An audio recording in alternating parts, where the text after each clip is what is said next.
आज हम कक्षा 12 की हिंदी जो कि विषय कोड नंबर 302 है, उसका प्रश्न पत्र करवाएंगे। पूरा सीबीएसई के द्वारा डाला गया प्रश्न पत्र, उसको सोल्व करवाएंगे।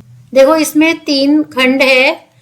है उसमें 30 प्रश्नों में से केवल 15 प्रश्नों का उत्तर देना है। खंड ब होगा, उसमें 6 प्रश्नों में से केवल 5 प्रश्नों का उत्तर देना है। खंड स में 22 प्रश्नों में से केवल 20 प्रश्नों का उत्तर देना होगा। ठीक है, सारे जो भी निर्देश दिए होंगे उनको ध्यान से पढ़ना है। हर प्रश्न में 4 विकल्प दिए हुए होंगे, उनमें से जो तुम्हें ठीक लगे उसको तुम्हें टिक करना है। देखो, खंड अपठित गद्यांश होगा। अपठित गद्यांश में जो पहला होगा वो 10 नंबर का होगा। अब जैसे कि इसमें ये अपठित गद्यांश दे रखा है, सबसे पहले इस गद्यांश को ध्यान से पढ़ना है। देखो, जैसे इसमें लिखा हुआ है, भारत में जन आंदोलन का लंबा इतिहास रहा है। जन आंदोलन जहाँ पर लोग आंदोलन करते हैं किसी चीज को रोकने के लिए या किसी चीज को लागू करवाने के लिए। पिछले 2-3 दशकों में शहरी एवं शिक्षित मध्य वर्गीय लोगों के बीच इस मसले पर सचेत समझदारी विकसित हुई है। मतलब जो शिक्षित शहरी लोग हैं उनके बीच में, और शिक्षित मध्यम वर्गीय लोग। मध्यम वर्गीय कौन से होते हैं? जो ना तो बहुत उच्च श्रेणी के होते हैं ना निम्न श्रेणी के होते हैं, वो बीच के होते हैं, मध्यम वर्गीय होते हैं। उन लोगों के बीच में इस मसले पर सचेत समझदारी विकसित हुई है। मतलब वो इस चीज को लेके, जन आंदोलन को लेके समझदारी दिखाई है उन्होंने। विकास के आधुनिक संस्करण ने पारिस्थितिकीय संतुलन एवं विकास प्राथमिकताओं के मध्य द्वंद्व की स्थिति खड़ी कर दी है। जैसे कि जो आजकल वैज्ञानिक विकास हो रहा है, आधुनिक विकास हो रहा है, उसमें और जो हमारी प्राथमिक जो परिस्थितियां हैं, मतलब कि जो हमारा पर्यावरण है, उसके बीच में एक द्वंद्व की स्थिति खड़ी कर दी है। द्वंद्व मतलब लड़ाई की स्थिति खड़ी कर दी है, जिसने कई जन आंदोलन को जन्म दिया और इसकी वजह से बहुत सारे जन आंदोलन हुए हैं। जैसे कि 70 का दशक सामाजिक आंदोलन के लिहाज से बहुत महत्वपूर्ण है। जो मतलब कि 70 का दशक है वो सामाजिक आंदोलन के लिहाज से बहुत महत्वपूर्ण है। सामाजिक आंदोलन के संदर्भ में इसे पैराडाइम शिफ्ट की तरह देखा जाता है। पैराडाइम शिफ्ट की तरह देखा जाता है क्योंकि इसमें ज्यादा आंदोलन चालू हुए, इसलिए इसे पैराडाइम शिफ्ट बोलते हैं। इसी दशक में महाआख्यानों के बरकस छोटे मुद्दों ने वैश्विक स्तर पर अपनी छाप छोड़ी है। देखो, इस दशक में महाआख्यानों के बरकस छोटे मुद्दों ने, मतलब ये छोटे छोटे मुद्दे खड़े हुए, उन्होंने मतलब अपने बहुत वैश्विक स्तर पर अपनी छाप छोड़ दी है। वैश्विक मतलब कि विश्व स्तर पर, वैश्विक को बोलते हैं विश्व स्तर पर। चाहे वह महिला आंदोलन हो या फिर मानवाधिकारी आंदोलन हो या फिर मध्यम वर्ग के आंदोलन हो।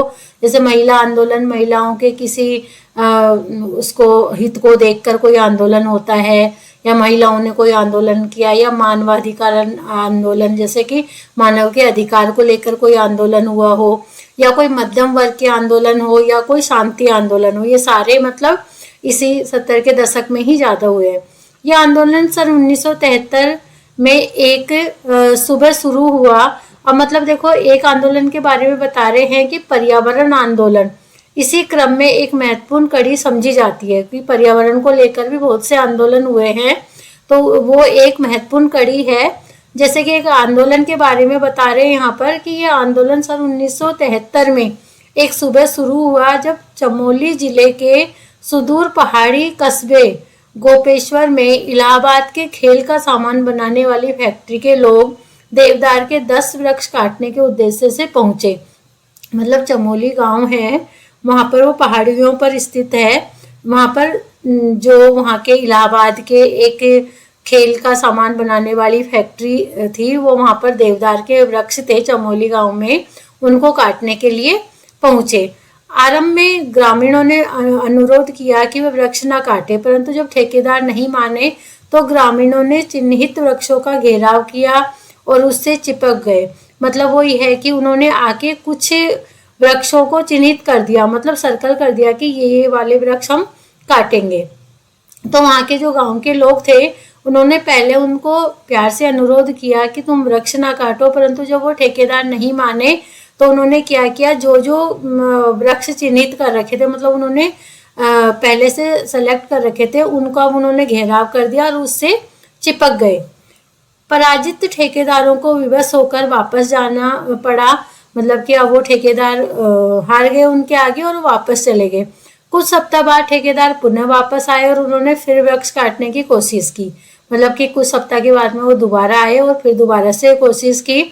तो उस टाइम पर 50 वर्षीय गोरा देवी के नेतृत्व में स्त्रियों ने इसका प्रतिरोध करते हुए जंगल जाने वाले मार्ग को अवरुद्ध कर दिया। उनका कहना था कि जंगल हमारा मायका है, हम पूरी ताकत से इसे बचाएंगे। मतलब उस टाइम पे पहले तो आदमी खड़े हुए थे, परंतु उसके बाद में महिलाएं खड़ी हो गई और उनमें से जो सबसे आगे थी, उनका नेतृत्व करने वाली थी, उसका नाम गोरा देवी था। वो 50 साल की थी और उन्होंने मतलब कि जंगल में जाने वाले मार्ग को अवरुद्ध कर दिया, मतलब रोक दिया, बंद कर दिया। और उनका कहना था कि जंगल हमारा मायका है और हम अपनी पूरी ताकत से इसको बचाएंगे। इस आंदोलन की अग्रिम पंक्ति की सैनिक महिलाएं थी, मतलब अग्रिम पंक्ति जो सबसे आगे वाली पंक्ति होती है, तो उसने मतलब महिलाएं थी उसको बचाने वाली, जिनका कार्य क्षेत्र घर के अंदर चौके और चूल्हे तक सीमित माना जाता था। मतलब कि वो महिलाएं ऐसा नहीं कि वो जॉब करती हो या बाहर जाती हो काम के लिए, उनका काम घर का चौका बर्तन ही करना था। भारत में जंगल को लेकर दो तरह के दृष्टिकोण विद्यमान है। पहला है जीवनोत्पादक तथा दूसरा है जीवन विनाशक।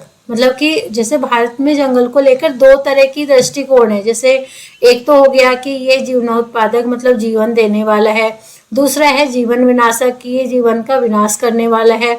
दूसरे शब्दों में औद्योगिक भौतिकवाद दृष्टिकोण भी कहा जाता है, मतलब कि इसको औद्योगिक भौतिकवाद दृष्टिकोण भी कहते हैं। जीवनोत्पादक दृष्टिकोण जंगल के संसाधनों की निरंतरता तथा उसमें नवीन संभावनाओं को स्वीकार करता है। मतलब कि जो जीवनोत्पादक दृष्टिकोण है वो संसाधनों की निरंतरता और उसमें नवीन संभावनाओं को स्वीकार करता है कि मतलब जंगल के संसाधन बने रहने चाहिए और उनमें नवीन संभावनाएं होती रहनी चाहिए, ताकि भोजन और जल संसाधनों के कभी ना खत्म होने वाला भंडार बना रहे। क्योंकि जो जंगल है वो हमें भोजन देता है, जल लाने में सहायक होता है, तो इसलिए वो इन दोनों चीजों का, भोजन और जल संसाधनों का कभी ना खत्म होने वाला भंडार बना रहे। जीवन विनाशक दृष्टिकोण कारखाने तथा बाजार से बंधा हुआ है। मतलब कि जो जीवन विनाशक है उसमें क्या है कि कारखाने और बाजार से बंधा हुआ है कि जो अपने मतलब कि फायदे के लिए जंगलों को ज्यादा से ज्यादा साफ करना चाहते हैं कि भाई इनको खत्म करो और अपना फायदा उठाओ, ज्यादा से ज्यादा फायदा हो हमें। जो जंगल के संसाधनों का अधिक दोहन अपने व्यवसायिक लाभ के लिए करना चाहते हैं। मतलब इस टाइप के लोग ये अपने लालच के लिए जंगल को खत्म करना चाहते हैं। आंदोलन के आरंभिक दिनों बाहरी ठेकेदार को भगाने में स्थानीय ठेकेदारों ने भी इनका भरपूर सहयोग दिया। मतलब कि जब आंदोलन शुरुआत हुआ था तो जो स्थानीय ठेकेदार थे उन्होंने भी मतलब बाहर के ठेकेदारों को भगाने के लिए सहयोग किया था, क्योंकि इनके व्यवसायिक हित भी बाधित हो रहे थे। मतलब वो चाह रहे थे कि यदि सोच रहे थे कि यदि ये ले जाएंगे तो हमारे जो व्यवसायिक हित है वो बाधित हो जाएंगे, हम काम नहीं कर पाएंगे। परंतु के जाने के बाद एक सरकारी निकाय द फॉरेस्ट डेवलपमेंट कारपोरेशन ने फिर वहाँ के स्थानीय ठेकेदारों की सहायता से लकड़ी कटाई का कार्य शुरू कर दिया। मतलब उन्होंने क्या किया, उनको थोड़ा लालच दिया और उनके मतलब की सहायता से लकड़ियों को काटना शुरू कर दिया। स्त्रियों ने यह देखते हुए अपने आंदोलन को आगे बढ़ाते हुए जंगल का दोहन के विरुद्ध अपना संघर्ष जारी रखा। जब मतलब कि वहाँ की स्त्रियों ने ये देखा कि ये यहाँ के स्थानीय ठेकेदार जंगलों को काट रहे हैं, तो उन्होंने अपने आंदोलन को आगे बढ़ाया और जंगल को मतलब कि दोहन करने के विरुद्ध अपना संघर्ष जारी रखा। वन विभाग के कई अधिकारियों ने स्त्रियों को ये समझाने का प्रयास किया कि जंगल लकड़ी का मुनाफा देते हैं। मतलब कि वन विभाग के जो अधिकारी थे तो उन्होंने समझाया कि जो जंगल है वो लकड़ी का मुनाफा देते हैं, इसलिए उन्हें वे काट रहे हैं और जो लकड़ी काटी जा रही है उनका जंगल के लिए कोई उपयोग नहीं है। वो उनको समझाते हैं कि हम वो वाली लकड़ी काट रहे हैं जो जर्जर और ठूट है, मतलब उन पे हरे पत्ते नहीं है, वो हवा नहीं देती, वो किसी चीज़ में सहायक नहीं है।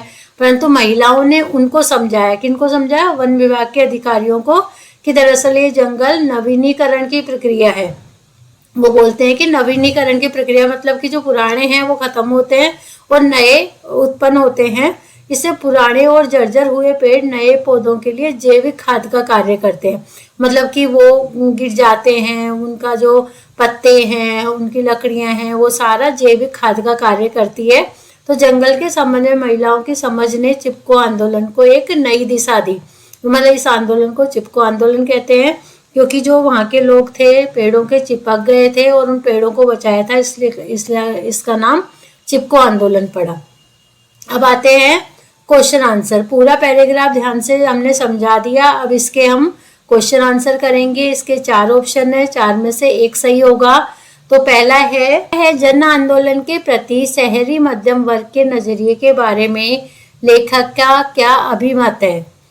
इसमें पहला ऑप्शन है यह वर्ग जन आंदोलन के प्रति उदासीन होता है। दूसरा है यह वर्ग जन आंदोलन के प्रति विरोध करता है। और तीसरा है ये वर्ग में जन आंदोलन को लेकर जागरूकता बढ़ी है। और चौथा है ये जन आंदोलन शहरी मध्यम वर्ग से असंबंधित होता है। तो देखो अब इसका कौन सा ऑप्शन है वो सही होगा। इसमें जो तीसरे नंबर का है वो सही होगा क्योंकि इस वर्ग में जन आंदोलन को लेकर जागरूकता बढ़ी है। जैसे कि ये मध्यम वर्ग में, जैसा हमने पढ़ा था कि इस वर्ग में जन आंदोलन को लेकर जागरूकता बढ़ी है, तो इसका तीसरा सही होगा। अब आता है दूसरा, 70 के दशक के सामाजिक आंदोलन की क्या विशेषता थी। इसकी सामाजिक जो 70 के दशक में आंदोलन हुआ उसकी क्या विशेषता थी। इसका पहला है अंतर्राष्ट्रीय सामाजिक चेतना के लिए आंदोलन। दूसरा है दुनिया का इन आंदोलन की ओर ध्यानाकर्षण करना और सामाजिक आंदोलन में व्याप्त आर्थिक भ्रष्टता। और चौथा है सामाजिक आंदोलन का हिंसक रूप। तो इसका कौन सा सही होगा।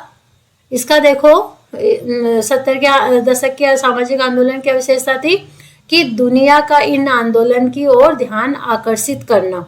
तो इसका कौन सा ऑप्शन है, दूसरा ऑप्शन सही है। अब आता है तीसरा, पर्यावरण संबंधी जन आंदोलन के जन्म के क्या कारण है। मतलब पर्यावरण संबंधी जो जन आंदोलन हुआ उसके जन्म लेने का क्या कारण है।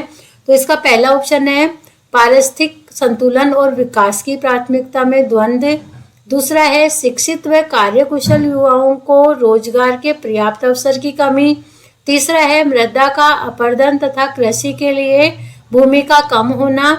और चौथा है पर्वतीय क्षेत्र में वनों की कटाई से भूस्खलन के कारण बढ़ती जानमाल की हानि। तो इसमें से कौन सा सही होगा। इसका कौन सा सही होगा, इसका तीसरा सही होगा। इसका सही होगा पहला वाला, पारिस्थितिक संतुलन और विकास की प्राथमिकता में द्वंद्व। पारिस्थितिक संतुलन और विकास की प्राथमिकता में द्वंद्व के कारण, इसके कारण ये जन आंदोलन, पर्यावरण संबंधी जन आंदोलन का जन्म हुआ। अब आता है चौथा, इसमें है जंगल हमारा मायका है से गोरा देवी का क्या आशय है। जैसे कि हमने पैराग्राफ में पढ़ा था, उन्होंने बोला था कि जंगल हमारा मायका है और हम इसकी जी जान से रक्षा करेंगे। तो उनका कहने का क्या आशय था। पहला है गोरा देवी का पैतृक गांव जंगल में होने से उन्हें जंगल से अटूट प्यार था। दूसरा है जंगल से मिलने वाले संसाधनों पर गोरा देवी का गांव निर्भर था। तीसरा जंगल में देवी आरण्यानी का वास था तथा गोरा देवी उनकी भक्त थी। और चौथा जंगल हमें माँ की तरह जीवनाशक स्रोत जैसे जीवनावश्यक स्रोत जैसे ऑक्सीजन देते हैं। तो इसका क्या आंसर आएगा। इसका आंसर आएगा जंगल में मिलने वाले संसाधनों पर गोरा देवी का गांव निर्भर था। मतलब कि जो जंगल के आसपास के गांव होते हैं वो जंगल से मिलने वाले संसाधनों पर ही निर्भर होते हैं। तो इसलिए उन्होंने बोला कि ये हमारा मायका है क्योंकि इस पे हमारा गांव निर्भर है, यहाँ से मिलने वाले संसाधनों पर ही हमारा गांव निर्भर है, इसी की वजह से हम अपना खर्चा चला पाते हैं। तो इसलिए मतलब वो उन्होंने ऐसा बोला। तो इसका सेकंड सही होगा, जंगल से मिलने वाले संसाधनों पर गोरा देवी का गांव निर्भर था। अब आता है पांचवा, चिपको आंदोलन किस तरह का जन आंदोलन था। तो चिपका आंदोलन किस तरह का जन आंदोलन था। पहला है महिलाओं द्वारा रास्ता रोककर शहरों द्वारा गांव की लकड़ी ले जाने के लिए आंदोलन। पर्यावरण रक्षण के लिए स्थानीय आंदोलन। महिलाओं द्वारा रोजगार के लिए आंदोलन। और चौथा है महिला अधिकार के संरक्षण का आंदोलन। तो इसका क्या आएगा, इसका आएगा दूसरा पर्यावरण संरक्षण के लिए स्थानीय आंदोलन, क्योंकि वो पर्यावरण की रक्षा करना चाहते थे इसलिए उन्होंने आंदोलन किया, और आंदोलन स्थानीय लोगों ने किया इसलिए ये स्थानीय आंदोलन होगा। तो इसका सेकंड सही है। अब आता है छठा क्वेश्चन।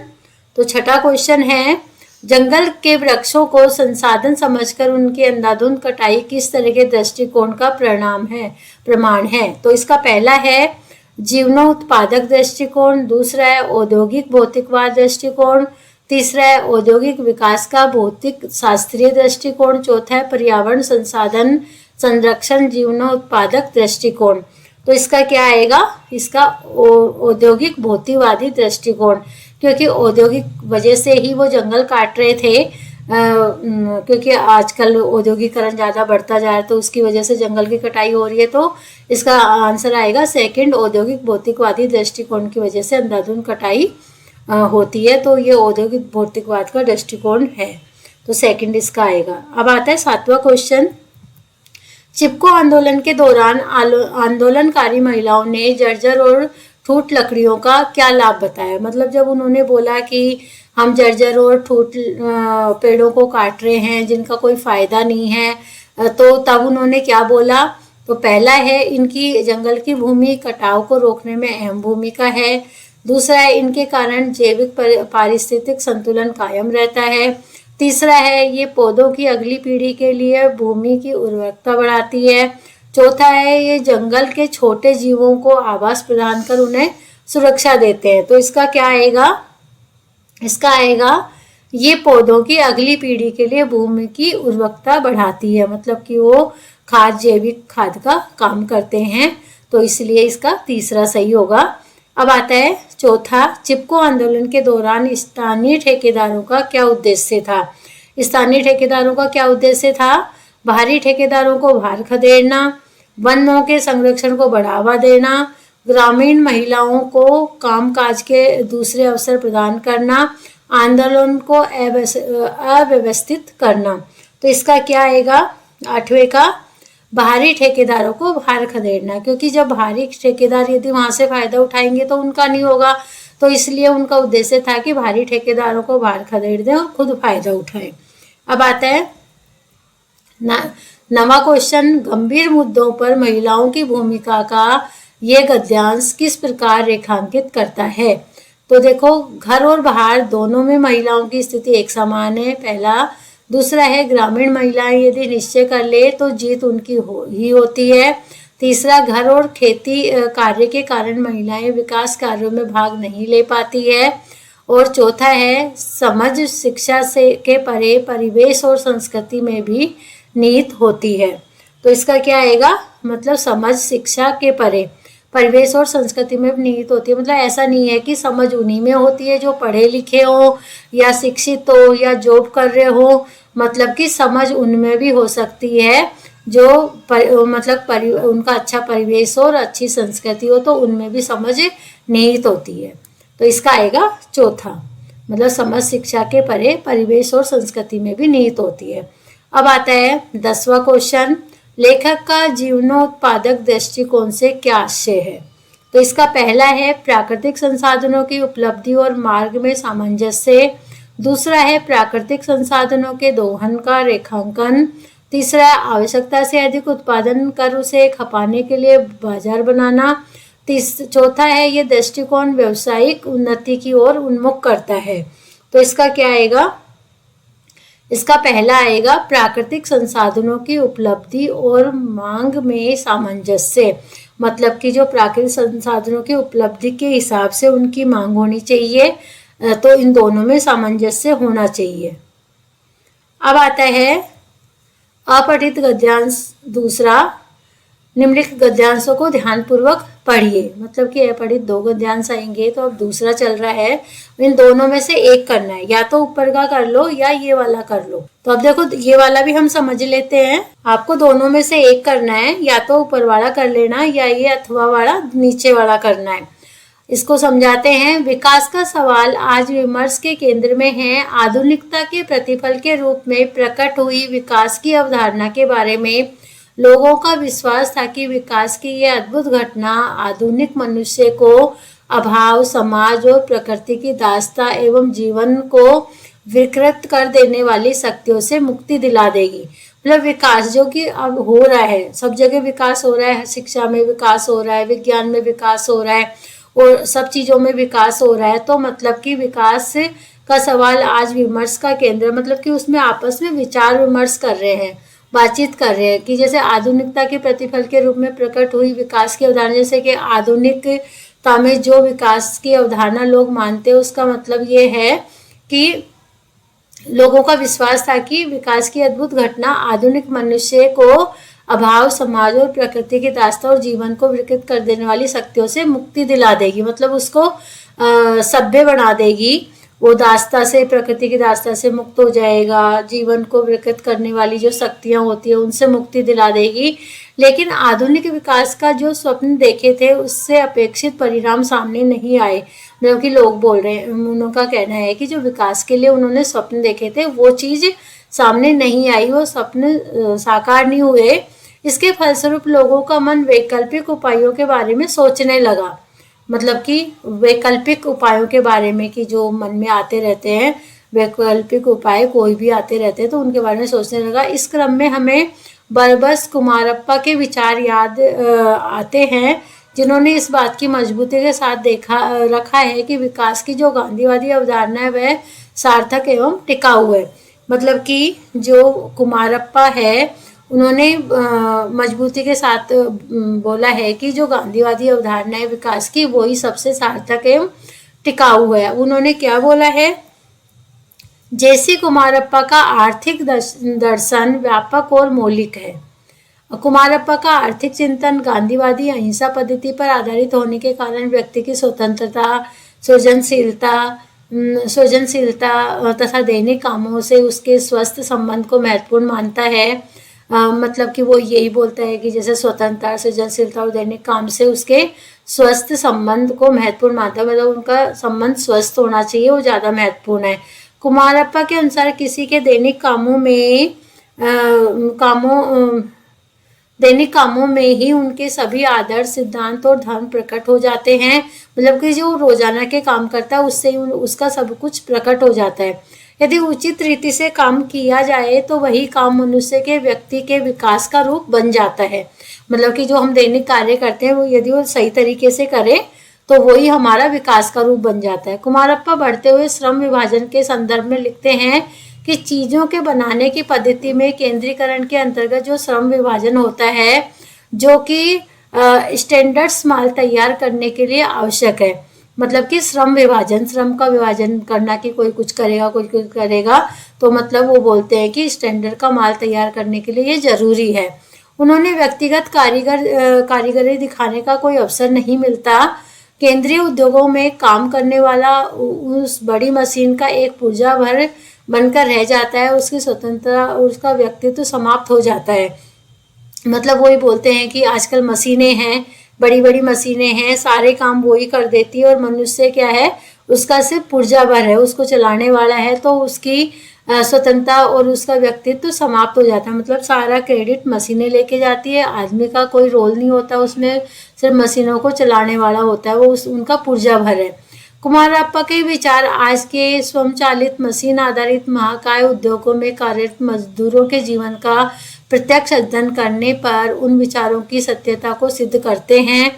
मतलब कि आजकल जो मजदूर काम करते हैं स्वचालित मशीनों के मतलब उस वाले उद्योगों में, तो उनके जीवन का प्रत्यक्ष अध्ययन करने पर उन विचारों की सत्यता को सिद्ध करते हैं। जो विचार उनके हैं कि जो मनुष्य है वो मशीनों का पुर्जा भर है, तो उसको मतलब सत्य करते हैं। आज इस बात को लेकर कोई दो राय नहीं है। केंद्रीय उत्पादन व्यवस्था अपने दुर्गुणों से छुटकारा नहीं पा सकती। वह और भयावह तब बन जाती है जब वह आवश्यकता के अनुसार उत्पादन के बजाय बाजार के लिए उत्पादन पर ध्यान केंद्रित करती है। मतलब कि जो ये है केंद्रीय उत्पादन व्यवस्था है वो आवश्यकता के अनुसार उत्पादन ना करके बाजार के लिए उत्पादन करती है।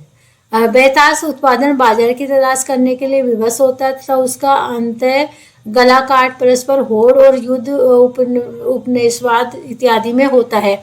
मतलब वो ये कि फिर वो उत्पादन इतना बढ़ जाता है कि वो बाजारों की तलाश करते रहते हैं और लास्ट में क्या होता है कि उनका गला काट कर परस्पर होड़ मच जाती है और मतलब उपनिवेशवाद इत्यादि में होता है कि मतलब होड़ लग जाती है कि वो अपना माल अच्छा बताता है, दूसरा अपना माल अच्छा बताता है, तो उस हिसाब से वो होड़ में उत्पादन है बाजार के लिए होड़ का उत्पादन बन जाता है।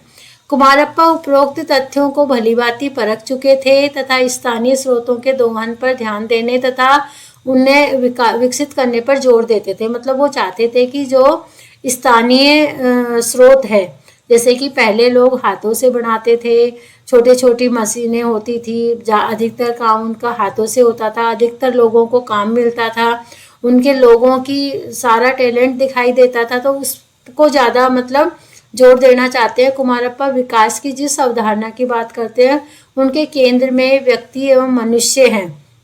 मनुष्य की सुप्त शक्तियों के विकास के लिए अनुकूल वातावरण निर्माण करना ही सच्चे विकास का उद्देश्य है।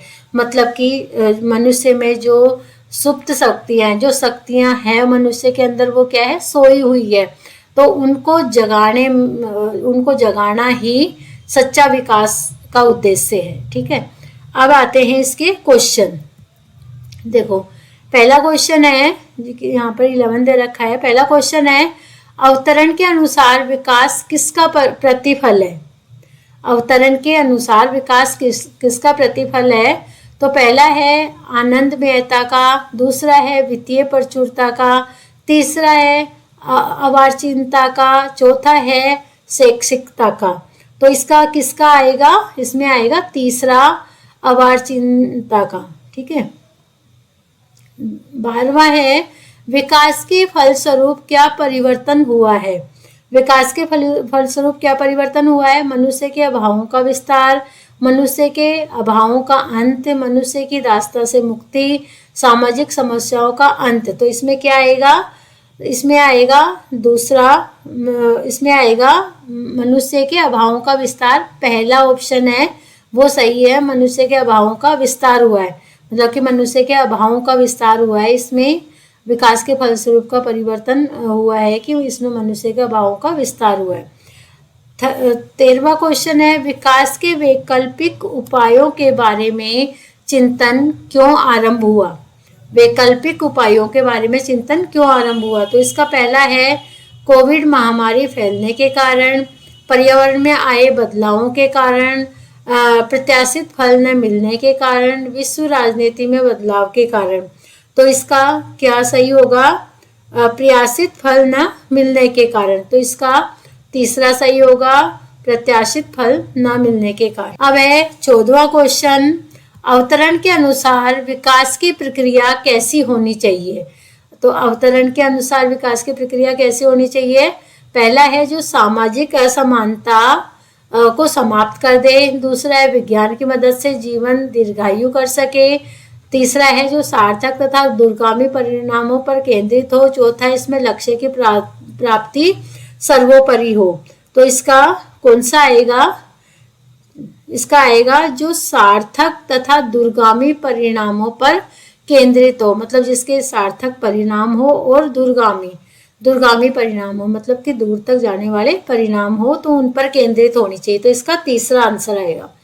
अब आता है 15वां, अवतरण के अनुसार केंद्रीकृत श्रम प्रणाली में से क्या होता है? केंद्रीकृत श्रम प्रणाली से क्या होता है? तो इसका पहला ऑप्शन है उत्पादों की गुणवत्ता में वांछनीय सुधार, दूसरा है व्यक्तिगत सृजनात्मकता का ह्रास, तीसरा है प्रति व्यक्ति आर्थिक आय में घाटा, चौथा है प्रति व्यक्ति रोजगार अवसरों में कमी। तो इसका क्या आएगा?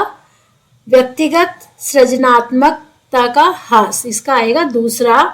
इसमें व्यक्तिगत सृजनात्मकता का ह्रास हुआ है क्योंकि सारा काम मशीनों से हो जाता है, तो जो व्यक्तिगत सृजनात्मकता होती है उसका ह्रास होता है, वो अपनी तरफ से कोई नया नहीं बनाता है। अब आता है 16वां क्वेश्चन, कुमारप्पा के अनुसार व्यक्ति के दैनिक कार्यों के विषय में सत्य कथन कौन सा है?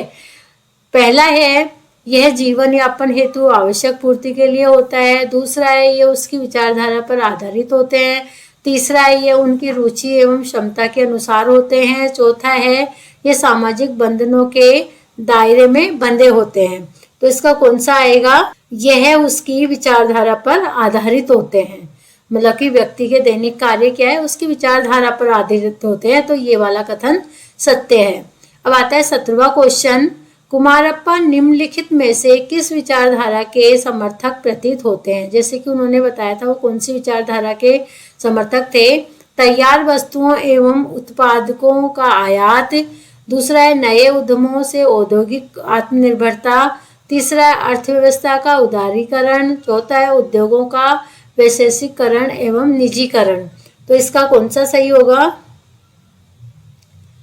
इसमें आएगा नए उद्यमों से औद्योगिक आत्मनिर्भरता। इसका दूसरा सही है नए उद्यमों से औद्योगिक आत्मनिर्भरता। अब आता है 18वां क्वेश्चन, केंद्रीय उत्पादन व्यवस्था के विषय में क्या असत्य है? तो पहला है कम समय में अधिक मात्रा में गुणवत्तापूर्ण माल का उत्पादन करना, आवश्यकता से अधिक उत्पादन, आवश्यकता अनुसार उत्पादन, कम निवेश में अधिक उत्पादन। तो इसका कौन सा आएगा? इसमें आवश्यकता अनुसार उत्पादन, मतलब कि वो आवश्यकता के अनुसार उत्पादन कर देते हैं, जितनी भी जरूरत होती है उतना उत्पादन हो जाता है। अब आता है 19वां क्वेश्चन, अर्थव्यवस्था में प्रतियोगिता का क्या परिणाम होता है? अर्थव्यवस्था में प्रतियोगिता का क्या परिणाम होता है कि नए गत्यात्मक बाजारों पर अधिकतर हेतु पारस्परिक टकराव, दूसरा है उपभोक्ताओं को सस्ती दरों पर अच्छी वस्तुओं की उपलब्धि, तीसरा है विकासशील देशों में सस्ते श्रम आधारित उद्योगों का विकास, चौथा है विकासशील देशों में कर चोरी की घटनाओं में बढ़ोतरी। तो इसका क्या आएगा? नए गत्यात्मक बाजारों पर अधिकार हेतु पारस्परिक टकराव, मतलब उनको टकराव होता रहता है, वो अपने अपनी चीज़ों को ज़्यादा दिखाते रहते हैं। तो इसका पहला आएगा। फिर है 20वां, कुमारप्पा के अनुसार शाश्वत विकास का लक्ष्य क्या होता है? तो इसमें आएगा पहला है देशों के प्रति व्यक्ति आय में के पूर्ण स्तर को बढ़ाना, दूसरा है जीवन स्तर के भौतिक मानकों में सुधार करना, तीसरा मनुष्य की संभावित क्षमताओं का विकास, चौथा है सभी मनुष्यों में आर्थिक समानता पैदा करना। तो इसका आंसर आएगा मनुष्य की संभावित क्षमताओं का विकास करना। तो इसका है तीसरा सही होगा, मनुष्य की संभावित क्षमताओं का विकास करना। अब ये दोनों हो गए, दोनों में से एक करना है, जो भी ठीक लगे वो कर सकते हैं। अब आता है दूसरा क्वेश्चन, अपठित गद्यांश। अपठित गद्यांश आएगा 5 नंबर का, 5 क्वेश्चन करने होंगे।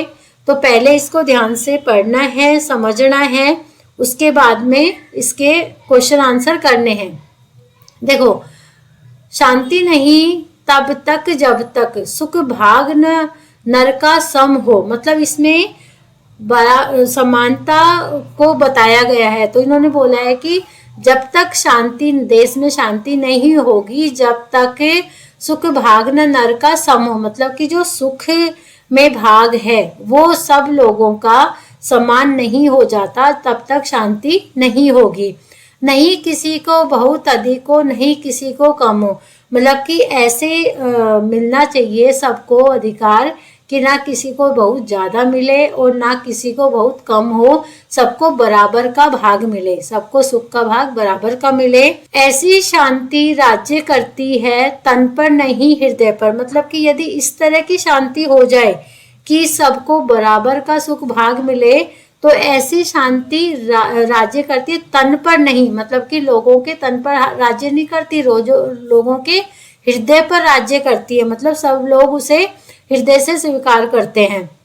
नर के ऊंचे विश्वासों पर सदा भक्ति प्रणय पर, मतलब कि वो लोगों के जो ऊंचे ऊंचे विश्वास होते हैं, उनकी श्रद्धा होती है, उनकी भक्ति होती है, उनका प्रणय होता है, उन पर वो राज्य करती है।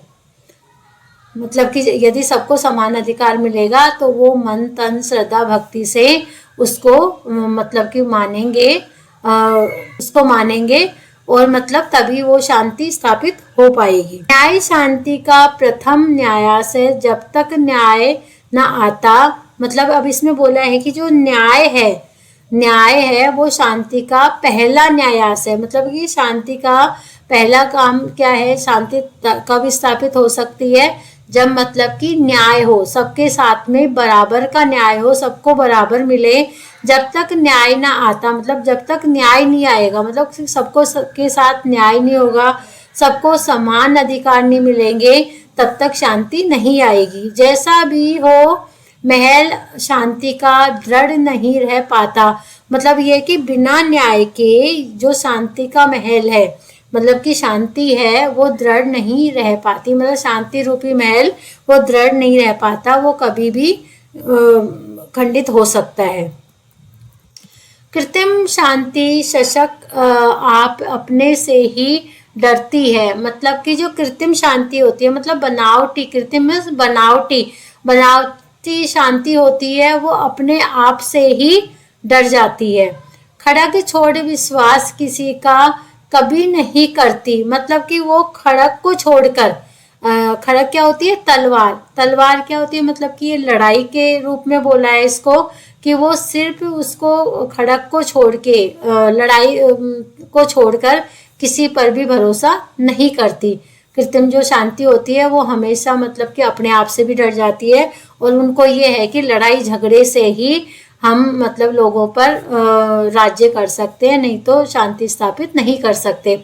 और जिन्हें इस शांति व्यवस्था में सुख भोग सुलभ है, उनके लिए शांति ही जीवन सार सिद्धि दुर्लभ है। मतलब और जिन्हें इस शांति व्यवस्था में, मतलब कि जिनको शांति व्यवस्था में सुख भोग सुलभ है, मतलब कि जो कृत्रिम शांति है, यदि उनमें लोगों को सुख भोग आसानी से मिल जाता है, तो उनके लिए शांति ही जीवन सार सिद्धि दुर्लभ है। मतलब उनके लिए शांति ही सब कुछ है, वो उसी से ही, मतलब कि सार सिद्धि दुर्लभ है, मतलब सब चीज़ें दुर्लभ है, शांति के आगे शांति ही उनके लिए सबसे बड़ी वस्तु है।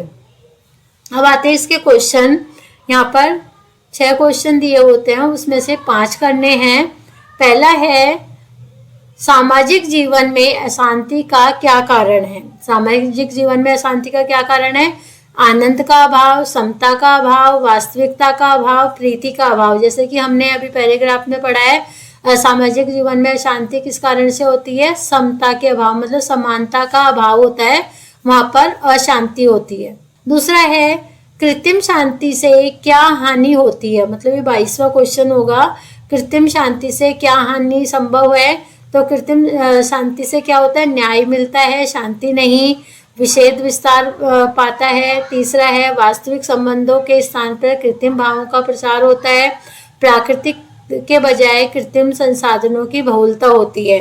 तो इसका आंसर आएगा, विषेद का विस्तार पाता है। मतलब विषेद जो लड़ाई झगड़े, एक दूसरे से द्वेष करना, तो ये चीज़ें ज़्यादा बढ़ती है कृत्रिम शांति से। अब आता है 23वां क्वेश्चन, काव्यांश का संदेश क्या हो सकता है। मतलब कि ये जो काव्यांश है, इसका लोगों को क्या संदेश देना है, इसके जरिए कवि क्या संदेश देना चाहता है। तो पहला है, समता व न्याय का समाज में पोषण करना। दूसरा है, कृत्रिम शांति और समान अवसर प्रदान करना। तीसरा है, योग्यता के आधार पर जीवन संसाधनों का बंटवारा होना चाहिए। चौथा है, कृत्रिम विज्ञान की सहायता से प्राकृतिक शांति स्थापित करनी चाहिए। तो इसका आंसर आएगा, समता व न्याय का समाज में पोषण करना। मतलब कि समानता और न्याय के द्वारा समाज का पोषण करना, या समता व न्याय समाज में लागू करना। तो इसका आएगा पहला, समता व न्याय का समाज में पोषण करना। अब आता है 24वां, कवि किस प्रकार की शांति को महत्वपूर्ण मानता है।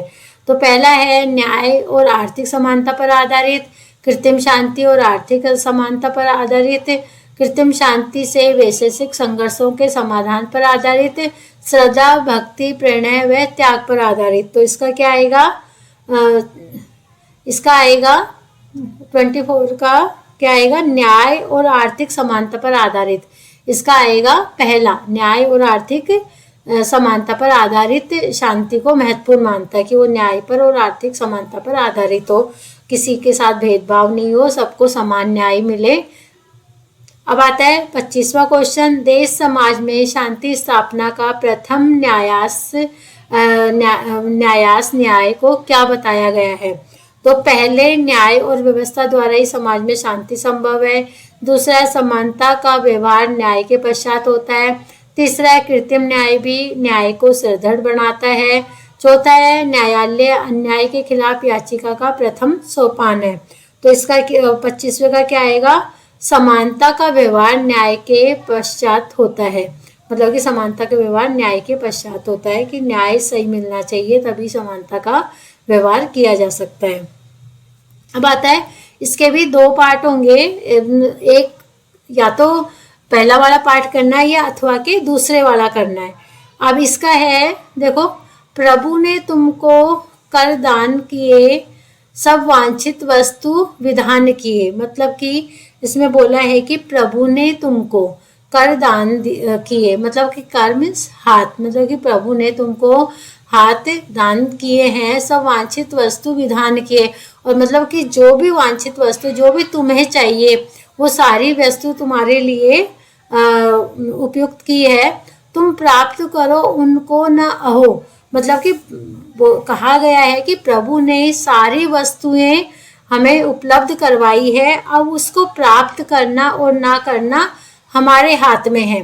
तुम प्राप्त करो उनको ना हो, मतलब कि बोला गया है कि यदि तुम उनको प्राप्त नहीं कर पाते हो तो फिर है किसका वह दोष कहो। तो इसमें किसका दोष है?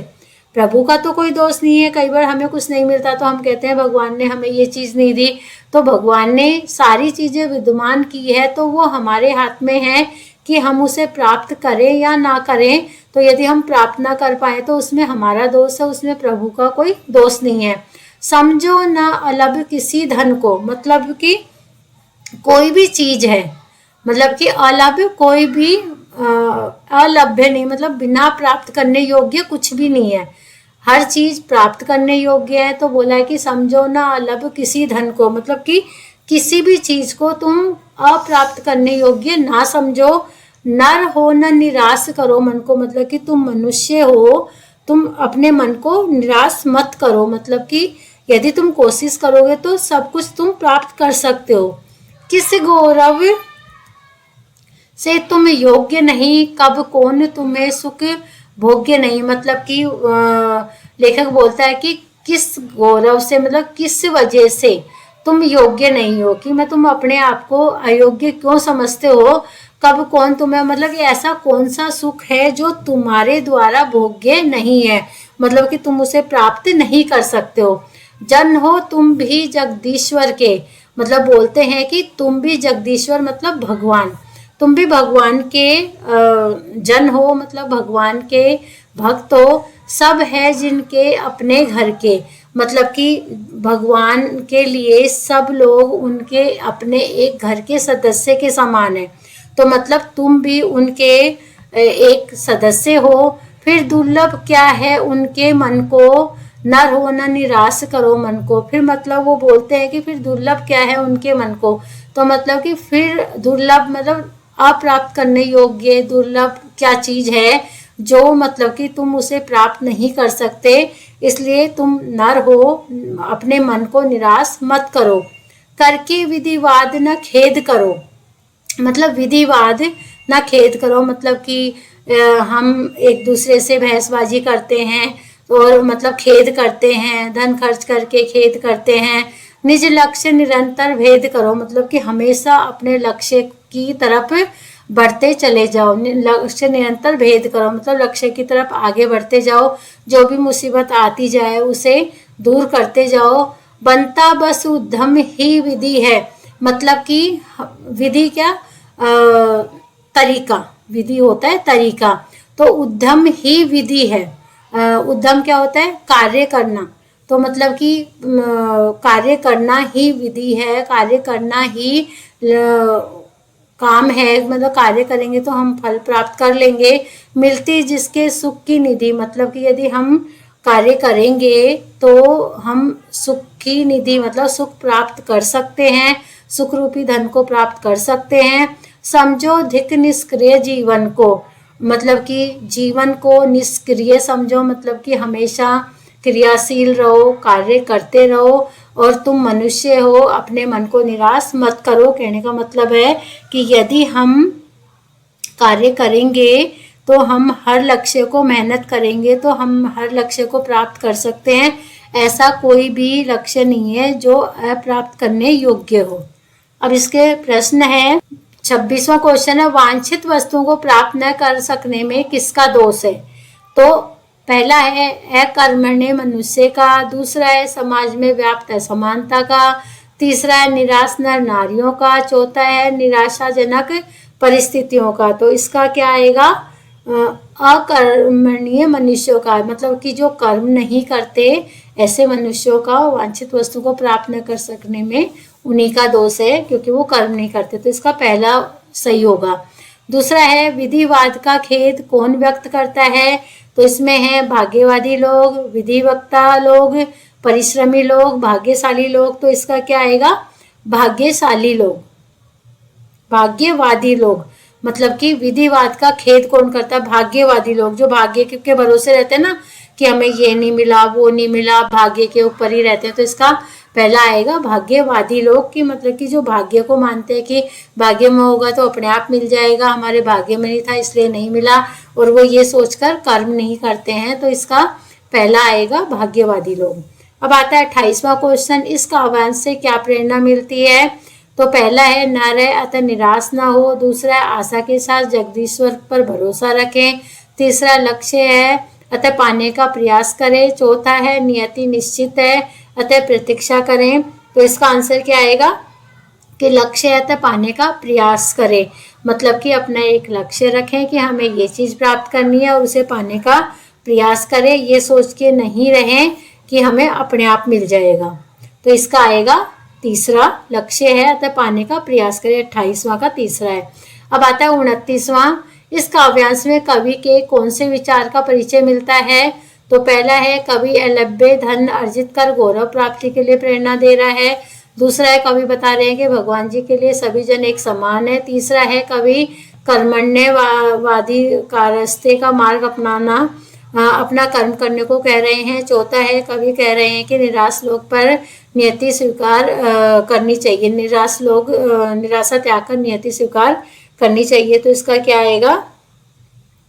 इसका आएगा तीसरा, कवि कर्मण्यवादी रास्ते का मार्ग अपना कर्म करने को कह रहे हैं, मतलब कि अपना कर्म करो और अधिकार प्राप्त करो। कर्म नहीं करोगे तो हमें कुछ भी प्राप्त नहीं होगा, कर्म करेंगे तो हमें सब कुछ प्राप्त हो सकता है। अब आता है 30वां क्वेश्चन, कवि आस्तिक है, इसका पता कौन सी पंक्ति से चलता है?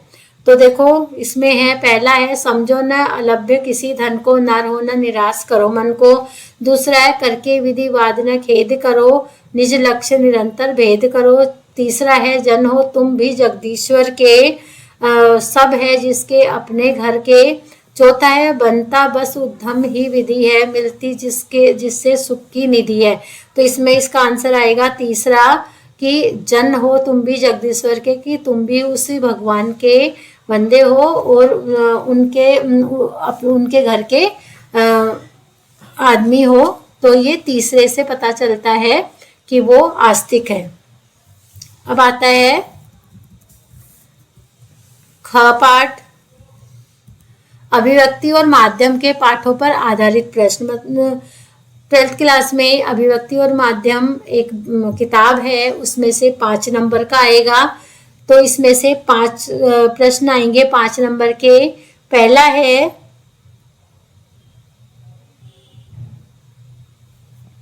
दृश्यों का किस माध्यम से अधिक महत्व होता है? दृश्यों का किस माध्यम से अधिक महत्व होता है? दृश्य मतलब देखने वाले, तो वो किस चीज पर दिखते हैं? देखो समाचार पत्र पर, रेडियो पर, टेलीविजन पर, इंटरनेट पर। तो दृश्य मतलब देखने वाली चीज हम टेलीविजन पर ज्यादा देखते हैं, तो इसमें टेलीविजन पर इसका अधिक महत्व होता है। अब आता है दूसरा, उल्का पिरामिड शैली में समाचार कितने भागों में बांटा जाता है? उल्का पिरामिड शैली में 32वां क्वेश्चन है। इसमें देखो इसका उत्तर आएगा पहला है 3, दूसरा है 4, तीसरा है 5, चौथा है 2, तो इसमें 3 आता है। तो उल्का पिरामिड शैली में समाचार 3 भागों में बांटे जाते हैं। अब आता है 33वां, सर्वाधिक खर्चीला जनसंचार माध्यम कौन सा है? सर्वाधिक खर्चीला, तो देखो रेडियो, टेलीविजन, समाचार पत्र और चौथा है इंटरनेट। तो इसमें कौन सा आएगा? सबसे खर्चीला आता है इंटरनेट, क्योंकि इंटरनेट पे ज़्यादा खर्चा होता है जनसंचार माध्यम का। तो इसलिए, क्योंकि ना रेडियो पे इतना होता, टेलीविजन पर भी इतना नहीं होता, समाचार पत्र इंटरनेट पर सबसे ज़्यादा होता है। तो इसका आंसर आएगा 33वां का इंटरनेट, चौथा। अब आता है 34वां क्वेश्चन, समाचार संगठन में काम करने वाले नियमित वेतनभोगी पत्रकार को क्या कहते हैं? नियमित वेतनभोगी मतलब कि जो परमानेंट होते हैं, नियमित परमानेंट, जो वेतनभोगी है, परमानेंट वहाँ काम करने वाले होते हैं, परमानेंट वेतन लेने वाले को क्या बोलते हैं? एक होता है फ्रीलांसर, दूसरा होता है पूर्णकालिक, तीसरा होता है अंशकालिक और चौथा होता है अल्पकालिक। तो इसमें आएगा पूर्णकालिक, मतलब पूर्णकालिक वो पूरी तरह से मतलब कि परमानेंट है वहाँ पर, तो इसलिए वेतनभोगी मतलब नियमित काम करने वाले वेतनभोगी को पूर्णकालिक बोलते हैं। तो इसका आएगा दूसरा पूर्णकालिक। फिर है, इनमें समाचार पत्र की आवाज़ किसे मानी जाती है? समाचार पत्र की आवाज़ किसे मानी जाती है? तो पहला है फीचर, दूसरा है संपादक का नाम पत्र, तीसरा है संपादकीय और चौथा है स्तंभ लेखन। तो इसमें समाचार पत्र की आवाज़ मानी जाती है संपादकीय को, संपादकीय को समाचार पत्र की आवाज़ माना जाता है। तो इसका तीसरा आंसर सही आएगा, संपादकीय। अब आता है 36वां क्वेश्चन, फीचर लेखन की शैली निम्नलिखित में से किस शैली के निकट है? फीचर लेखन की शैली, इसमें एक आता है काव्यात्मक, दूसरा होता है कथनात्मक, तीसरा होता है वक्तव्यात्मक और चौथा होता है रूपात्मक। तो इसमें क्या आएगी? फीचर लेखन शैली को बोलते हैं कथनात्मक शैली के निकट होती है। तो कथनात्मक शैली फीचर लेखन शैली के निकट है। अब आता है खंड स, पाठ्य पुस्तक में से क्वेश्चन आएंगे इसका। तो पाठ्य पुस्तक व अनुपूरक पुस्तक, तो पठित काव्यांश पर आधारित प्रश्न पत्र, ये भी 5 नंबर का आएगा, काव्यांश पर आधारित 5 नंबर का आएगा। अब देखो ये पद्यांश दे रखा है इसका, पहले इसको ध्यान से पढ़ना है और फिर जो क्वेश्चन दिए हुए होंगे उनके आंसर देने हैं। जाने क्या रिश्ता है, जाने क्या नाता, जितना भी उड़ेलता हूँ भर भर फिर आता, दिल में क्या झरना है मीठे पानी का सोता, भीतर वह ऊपर तुम। मतलब जाने क्या रिश्ता है, जाने क्या नाता, वो बोलता है कि पता नहीं ऐसा क्या रिश्ता है मेरे साथ, क्या नाता है, मैं जितना भी उड़ेलता हूँ उतना वापस से भर भर के आ जाता है। मतलब वो अपने प्रेम के बारे में बोल रहा है कि जाने मतलब क्या रिश्ता है या क्या नाता, मैं जितना भी उड़ेलता हूँ, जितना मतलब खाली करता हूँ उतना फिर से भर भर के आ जाता है। दिल में क्या झरना है, वो बोलता है कि मेरे दिल के अंदर पता नहीं कौन सा झरना है, मीठे पानी का सोता, कि मतलब मीठे पानी का जैसे कोई झरना होता है वो बहता रहता है, उसमें पानी आता रहता है, वो कभी सूखता नहीं है। तो इसी तरह से वो बोलता है कि मेरे दिल में भी पता नहीं कौन सा झरना है मीठे पानी का, भीतर वह ऊपर तुम, मुस्काता चांद जो धरती पर रात भर। मतलब वो बोलता है कि भीतर वह ऊपर तुम, वो बोलता है कि भीतर तो वो मेरे भीतर वो झरना है हृदय में, ऊपर तुम और ऊपर तुम हो, मुस्काता चांद जो धरती पर रात भर, मुझ पर त्यों तो तुम्हारा ही खिलता वह चेहरा है। मतलब वो बोलता है कि जैसे जैसे चांद मुस्कुराता रहता है धरती पर रात भर, तो मतलब मुझ पर त्यों तो तुम्हारा ही खिलता हुआ चेहरा नजर आता है। मतलब कि चांद में भी तुम्हारा चेहरा ही नजर आता है। सचमुच मुझे दंड दो कि भूलूं मैं। मतलब वो बोलते हैं कि मुझे ऐसा दंड दो कि मैं भूल जाऊं, क्योंकि वो बोलता है कि मैं दिन रात कभी भी भूल नहीं पा रहा हूँ। तुम्हें भूल जाने की, वो बोलता है कि भूल जाने का मुझे दंड दो। दक्षिण ध्रुवी अंधकार अमावस्या, शरीर पर चेहरे पर अंतर में पालू मैं, वो बोलता है कि दक्षिण ध्रुवी अंधकार अमावस्या, वो बोलता है कि जैसे कि अंधेरा होता है, दक्षिण ध्रुव पर अंधेरा छाया रहता है, अमावस्या की रात को चांद नहीं दिखाई देता है, तो इसी तरह शरीर पर चेहरे पर अंतर पाल लूँ मैं, तो मैं भी उसी तरह से जैसे कि अपने शरीर पर और चेहरे पर अंतर पाल लूँ कि मैं तुम्हें देख ही नहीं पाऊँ, याद ही नहीं कर पाऊँ, जैसे अमावस्या को चांद नहीं दिखाई देता है, तो ऐसे ही मतलब कि वो कवि बोलता है कि मैं भी तुमको भूल जाऊं। झेलूं मैं उसी में नहालूं मैं, इसलिए मैं तुमसे ही परिवेष्टित आच्छादित रहने का रमणीय यह उजेला अब सहा नहीं जाता, नहीं सहा जाता। मतलब वो बोलता है कि शरीर पर चेहरे पर अंतर में पालूं, वो बोलता है कि मैं अपने शरीर पर और चेहरे पर अंतर पालूं, झेलूं मैं उसी में नहा लूं। वो बोल रहा है कि मत जो झरना प्रेम का मेरे अंदर से बह रहा है, तो वो बोल रहा है कि मैं उसी में नहा लूं, इसलिए मैं तुमसे परिवेष्टित आच्छादित रहने का रमणीय ये उजेला अब सहानी है। वो बोलते हैं कि मतलब कि जो तुमसे दूर रहने का या तुमको लगातार याद करने का ये रमणीय उजाला है, वो मेरे से अब सहा नहीं जाता, नहीं सहा जाता। मतलब कि वो बोलता है कि जैसे चांद दिखाई देता है और उसी तरह से हमेशा मेरे मन में तुम्हारे प्रति प्रेम उमड़ता रहता है, तो वो बोल रहे हैं कि ये ऐसा उजाला है कि जो अब मेरे से सहा नहीं जा रहा है। तो अब इसके क्वेश्चन है, 37वां क्वेश्चन है, जाने क्या रिश्ता है जाने क्या नाता, जितना भी उड़ेलता हूँ भर भर फिर आता। तो पंक्ति का आशय क्या है? अब देखो, कवि के पहला है, कवि के मन में आप्लावनकारी प्यार है, कवि रिश्ते की नींव की सिंचाई कर रहे हैं। तीसरा है, कवि संदेश दे रहे हैं कि रिश्ते नातों की देखभाल करनी पड़ती है। चौथा है, रिश्ते नातों की परिभाषा बहुत कठिनतर है। तो इसका आंसर है पहला, कि कवि के मन में आप्लावनकारी प्यार है, कि बहुत ज़्यादा प्यार भरा हुआ है, जैसा कि हमने इसमें पढ़ा था, तो इसका पहला आंसर सही आएगा। अब आता है 38वां, कवि अपरिभाषित सत्ता से कैसे प्रभावित है।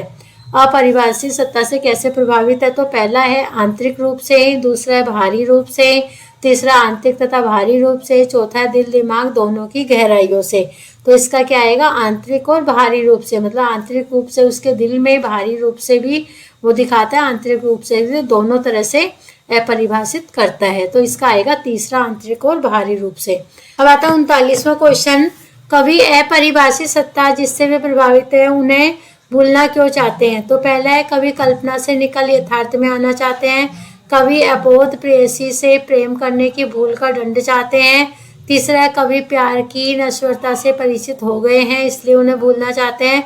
चौथा है, कवि बाद में वीरांगनी से बचने के लिए उन्हें अभी भूलना चाहते हैं। तो इसका आएगा, कवि कल्पना से निकलकर यथार्थ में आना चाहते हैं। तो पहला आएगा, कल्पना से निकलकर यथार्थ में आना चाहते हैं। अब है 40, अंधकार अमावस्या के लिए दक्षिण ध्रुव विशेषण का प्रयोग किया गया है। इसके प्रयोग से पंक्ति में क्या बढ़ जाता है। तो इसमें आता है विशेषण, विशेष का संबंध स्थापित करना। दूसरा, अंधेरे का घनत्व बढ़ाना। तीसरा, अंधकार में रहना संभव हो सकेगा। चौथा है, कवि को दंड मिल सकेगा। तो इसमें इसका आंसर आएगा अंधेरे का घनत्व बढ़ाना, दूसरा आंसर आएगा। 41वां है, परिवेष्टित आच्छादित होने पर भी उजाला किस प्रकार संभव है। तो इसका पहला है, आच्छादित होने के बाद प्रभा किरणें बीच बीच में आ जाती है। दूसरा, कवि जिससे प्रभावित है वह दीप्तिमान है। तीसरा, दक्षिण ध्रुव में हिम आच्छादन के बावजूद 6 मास उजाला होता है। चौथा है, कवि को परावर्तित प्रकाश के कारण उजाले का भ्रम हो रहा है। तो इसका आएगा दूसरा, कवि जिससे प्रभावित है वह दीप्तिमान है। इसका दूसरा आएगा, कवि जिससे प्रभावित है वो दीप्तिमान है। अब आता है, ये गद्यांश है, पठित गद्यांश, तो इसको ध्यान से पढ़ना है। फिर इसके 5 आंसर है, उनका आंसर देना है। तो देखो इसमें है, लेकिन एक बार मैंने साफ इनकार कर दिया, नहीं फेंकना है मुझे बाल्टी भर कर पानी इस गंदी मेंढक मंडली पर। मतलब ये बोलते हैं कि ये जो गंदी मेंढक मंडली है उस पर मुझे पानी नहीं फेंकना है। जब जीजी बाल्टी भरकर पानी ले गई, उनके बूढ़े पाँव डगमगा रहे थे, हाथ कांप रहे थे, तब भी मैं अलग मुंह फुलाए खड़ा था। मतलब कि लेखक बोलता है कि उनकी बहनें पानी भर कर ले गई तो उनके जो बूढ़े पाँव थे वो डगमगा रहे थे, हाथ पैर कांप रहे थे, और तब भी मतलब कि लेखक बोलता है मैं मुंह फुलाए खड़ा था। शाम को उन्होंने लड्डू मटरी खाने के लिए को दिए तो मैंने उन्हें हाथ से अलग खिसका दिए, मुंह फेर कर बैठ गया, जीजी से बोला भी नहीं। मतलब कि शाम को उन्होंने लेखक को लड्डू मटरी खाने को दिए परंतु उन्होंने हाथ से खिसका दिए और मुंह फेर कर बैठ गया, और अपनी बहन से बोले भी नहीं। पहले वे भी तमतपाई, लेकिन ज़्यादा देर उससे गुस्सा नहीं रहा गया।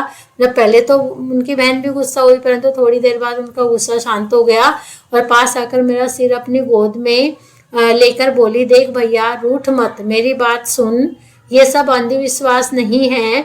मतलब वो अपने भाई को बोलती है कि मेरी बात मान, ये सब अंधविश्वास नहीं है, हम इन्हें पानी नहीं देंगे तो इंद्र भगवान हमें पानी कैसे देंगे। वो बोलते हैं कि मतलब हम इन लोगों को पानी नहीं देंगे तो भगवान इंद्र हमें पानी नहीं देंगे। मैं कुछ नहीं बोला। फिर जीजी बोली, तू इसे पानी की बर्बादी समझता है, पर ये बर्बादी नहीं है, ये पानी का अर्धे चढ़ाते हैं। मतलब वो बोलते हैं कि इस तरह पानी की बर्बादी नहीं है, ये तो मतलब कि पानी का अर्धे चढ़ाते, जैसे हम सूर्य भगवान को अर्धे चढ़ाते हैं पानी का, तो इसी तरह ये अर्धे चढ़ाना हो गया। जो चीज़ मनुष्य पाना चाहता है उसे पहले देगा नहीं तो पाएगा कैसे। मतलब उनका कहना है कि जब हम इनको पानी नहीं देंगे तो हम ये चीज़ पाएंगे कैसे। इसलिए ऋषि मुनियों ने दान को सबसे ऊंचा स्थान दिया है। बोलते तभी उन्होंने कहा कि जैसे कि ऋषि मुनि बोलते हैं कि दान का स्थान सबसे ऊंचा है, इसलिए हमें दान देना चाहिए। अब इसके क्वेश्चन है, 42वां क्वेश्चन है, लेखक ने मेंढक मंडली पर पानी फेंकने से इनकार क्यों कर दिया। तो पहला है पानी बर्बाद नहीं करने के कारण, दूसरा है मेंढक मंडली को गंदे लोगों की श्रेणी में रखने के कारण, तीसरा है पानी फेंकने को बर्बादी मानने के कारण, और तीसरा लोक मान्यताओं में विश्वास नहीं होने के कारण। तो इसका आएगा चौथा, क्योंकि लेखक को अंधविश्वासों में विश्वास नहीं था, लोक मान्यताओं में विश्वास नहीं था, इसलिए उन्होंने मेंढक मंडली पर पानी फेंकने से इनकार कर दिया। अब आता है 43वां क्वेश्चन, अपने डगमगाते पाँव पर भी जीजी बाल्टी भरकर पानी क्यों फेंक रही थी। मतलब कि इसका ऑप्शन है क्योंकि लेखक पानी फेंकने से इनकार कर दिया था, दूसरा है पानी फेंकना आवश्यक मानने के कारण, तीसरा लोक मान्यता में विश्वास रखने के कारण, चौथा अंधविश्वास में विश्वास रखने के कारण। तो इसका आएगा लोक मान्यताओं में विश्वास रखने के कारण, इसका तीसरा आंसर सही आएगा। 44वां है, लेखक जीजी से नाराज क्यों हो रहे थे। तो पहला है जीजी द्वारा पानी फेंकने के कारण, दूसरा लेखक की बात नहीं मानने के कारण, तीसरा लेखक और जीजी में वैचारिक अंतर होने के कारण, चौथा है जीजी के अंधविश्वासी होने के कारण। तो इसका आएगा क्योंकि जीजी के अंधविश्वासी होने के कारण वो उससे नाराज था। मतलब वो अंधविश्वास पे भरोसा नहीं रखते थे, उनकी बहन रखती थी, इसलिए वो नाराज थे। तो इनका चौथा आंसर सही आएगा। अब आता है जीजी अधिक देर तक लेखक से गुस्सा क्यों नहीं रह सकी। तो इसका पहला है लेखक की बात समझ जाने से, दूसरा है लेखक को समझाना चाहती थी, तीसरा लेखक से प्रेम करने के कारण, चौथा है लेखक की नासमझी के कारण। तो इसका आएगा लेखक से प्रेम करने के कारण, क्योंकि वो अपने भाई से बहुत प्रेम करती थी तो इसलिए वो उससे ज़्यादा देर तक गुस्सा नहीं रह सकी। अब आता है 46वां क्वेश्चन, पानी का अर्घ्य चढ़ाने से आप क्या समझते हैं। मतलब पहला है पानी का दान देना, दूसरा है पानी इंद्र भगवान को चढ़ाना, तीसरा है पानी का प्रसाद चढ़ाना, चौथा है पानी का महत्व बताना। मतलब इसका आंसर आएगा पानी का दान देना। 46वां क्वेश्चन है पानी का दान देना। अब आता है पाठ्य पुस्तक से पठित पाठों पर आधारित प्रश्न। तो 47वां क्वेश्चन है, बाजार को शैतान का जाल क्यों कहा गया है।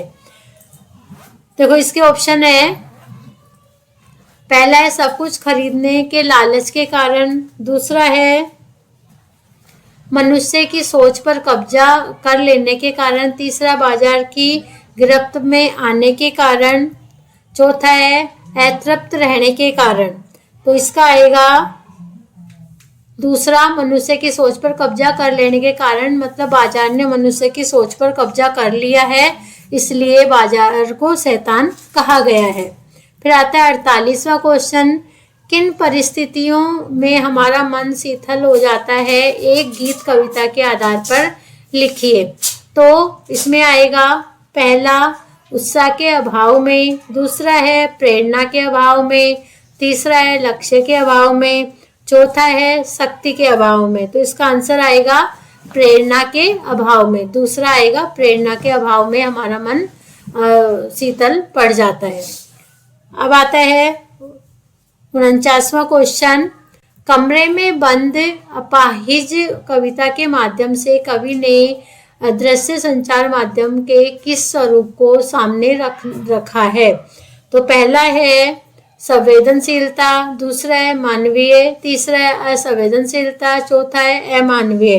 तो इसका आएगा असंवेदनशीलता। कमरे में बंद अपाहिज मतलब कि असंवेदनशीलता है, इसलिए मतलब अपाहिज को कमरे में बंद कर रखा है, तो इसमें आएगा असंवेदनशीलता। अब आता है 50वां क्वेश्चन, कविता की उड़ान चिड़िया क्यों नहीं जान सकती।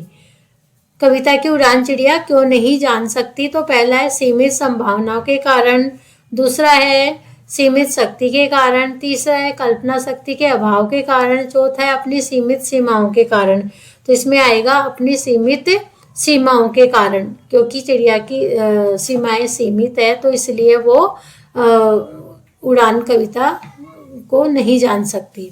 अब आता है 51वां, भक्तिन पाठ के आधार पर पंचायतों की क्या तस्वीर उभरती है।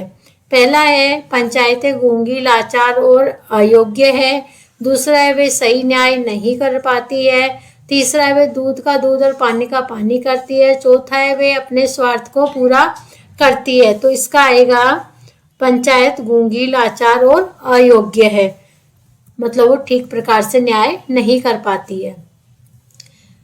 52वां क्वेश्चन है, कमरे में बंद अपाहिज कविता के आधार पर कार्यक्रम बनाने वाले उसकी सफलता का आधार किसे मानते हैं।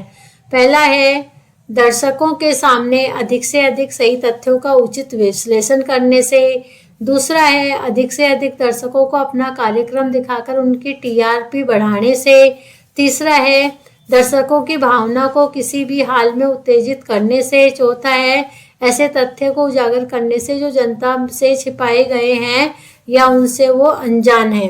तो इसका आएगा दर्शकों की भावना को किसी तरह भी हाल में उत्तेजित करने से, तीसरा इसका सही आएगा। अब आता है 53वां क्वेश्चन, कहानी सिल्वर वेडिंग में किशंदा की मृत्यु के संदर्भ में जो हुआ होगा से कहानीकार का क्या तात्पर्य है। पहला है लेखक मृत्यु से बहुत दुखी है, दूसरा है लेखक को मृत्यु का कारण पता है, तीसरा लेखक मृत्यु के कारण से अपरिचित है, चौथा है लेखक को मृत्यु से कोई अंतर नहीं पड़ता है। तो इसका आएगा लेखक मृत्यु के कारण से अपरिचित है, तीसरा आएगा क्योंकि उसे मृत्यु का पता नहीं था, वो उससे अपरिचित था। 54 है, किशंदा के रिटायर होने पर यशोधर बाबू उनकी सहायता नहीं कर पाए थे क्योंकि पहला है यशोधर बाबू की पत्नी किशंदा से नाराज है, यशोधर बाबू के घर में किशंदा के लिए स्थान का अभाव था, तीसरा है यशोधर बाबू अपने परिवार को नाराज नहीं करना चाहते थे, चौथा है यशोधर बाबू के प्रस्ताव को किशंदा ने अस्वीकार कर दिया था। तो इसका आएगा यशोधर बाबू अपने परिवार को नाराज नहीं करना चाहते थे, तो इसका तीसरा पार्ट आएगा। अब आता है 55वां क्वेश्चन, जूझ पाठ के आधार अनुसार कविता के प्रति लगाव से पहले और उसके बाद अकेलेपन के प्रति लेखक की धारणा में क्या बदलाव आया। पहला है अकेलापन डरावना है, दूसरा अकेलापन उपयोगी है, तीसरा अकेलापन अनावश्यक है, चौथा है अकेलापन सामान्य प्रक्रिया। तो देखो इसमें दूसरा आएगा अकेलापन उपयोगी है। 56वां क्वेश्चन, जूझ पाठ के अनुसार पढ़ाई लिखाई के संबंध में लेखक और दत्ताजी राव का रवैया सही था क्योंकि पहला है लेखक खेतीबाड़ी नहीं करना चाहते थे, दूसरा दत्ताजी राव जानते थे कि खेतीबाड़ी में लाभ नहीं है, तीसरा लेखक का पढ़ लिख कर सफल होना बहुत आवश्यक था, चौथा लेखक का पिता नहीं चाहते थे कि वह आगे की पढ़ाई करे। तो इसमें आएगा दत्ताजी राव जानते थे कि खेतीबाड़ी में लाभ नहीं है, मतलब उनको पता था कि खेतीबाड़ी में ज़्यादा लाभ नहीं है, परिवार को पालना बड़ा मुश्किल है, तो इसलिए पढ़ाई लिखाई के संबंध में लेखक और दत्ताजी राव का रवैया सही था।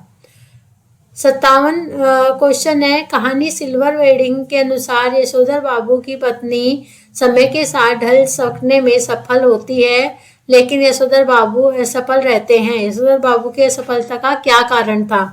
पहला है किसनदा उन्हें भड़काते थे, दूसरा पत्नी बच्चों से अधिक प्रेम करती थी, तीसरा पीढ़ी के अंतराल के कारण, चौथा वे परिवर्तन को सहजता से स्वीकार नहीं कर पाते थे। तो इसका आंसर आएगा चौथा, क्योंकि वे परिवर्तन को सहजता से स्वीकार नहीं कर पाते थे, वो परिवर्तन को स्वीकार करने में असमर्थ थे, तो इसलिए वो असफल रहे। अब आता है अंतिम और 58वां क्वेश्चन, जूझ कहानी से लेखक की किस प्रवृत्ति का उद्घाटन होता है? पहला है ज्ञानपूर्णता, दूसरा है हठधर्मिता, तीसरा है कुटिलता, चौथा है संघर्षमयता। तो इसका आंसर आएगा संघर्षमयता, क्योंकि उन्होंने जूझ कहानी में पूरा संघर्ष किया था सफल होने के लिए, तो इसका आएगा संघर्षमयता।